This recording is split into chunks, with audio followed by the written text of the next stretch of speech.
Salam alaikum, voilà, nous sommes à Alger, dans la capitale algérienne. Ce document, c'est un récépissé d'une validité de 3 mois.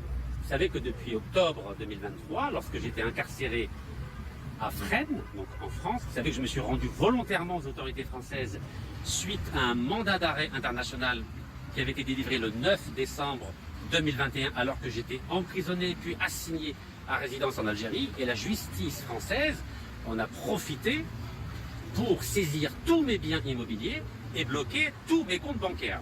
Alors j'entends parfois, je lis parfois des messages qui me disent « Mais Rachid, toi qui critiques la justice française ou les autorités françaises, pourquoi restes-tu en France ?» Mais je ne reste pas en France, je ne vis pas en France. Il me faut absolument un document légal en France afin de porter plainte contre les autorités françaises qui m'ont saisi tous mes biens et bloqué tous mes comptes. Et j'ai réclamé avec mon avocat, maître Shohra Abdelkader, ici présent, 100 millions d'euros afin de récupérer tous mes biens avec les dommages et intérêts.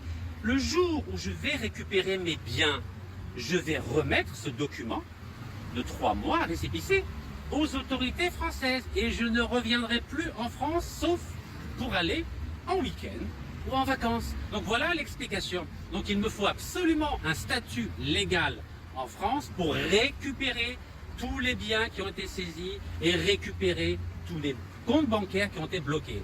Dès que cela sera fait, je remettrai ce document à la préfecture de Créteil en France, de façon totalement civilisée. Et croyez-moi, il n'y a pas besoin d'OQTF. De la même façon que je me suis rendu volontairement aux autorités françaises lorsqu'un mandat d'arrêt a été délivré contre moi, de la même façon, je remettrai ce récépissé à la préfecture, de la même façon aussi que j'avais remis mon passeport français en octobre 2013, lorsque j'avais renoncé volontairement à ma nationalité française de naissance. Donc voici l'explication que je voulais partager à la fois avec le peuple algérien et l'opinion publique française. Donc je vous dis à très bientôt. Tahia Jazair. Wallah yarham shuhada. Tahia.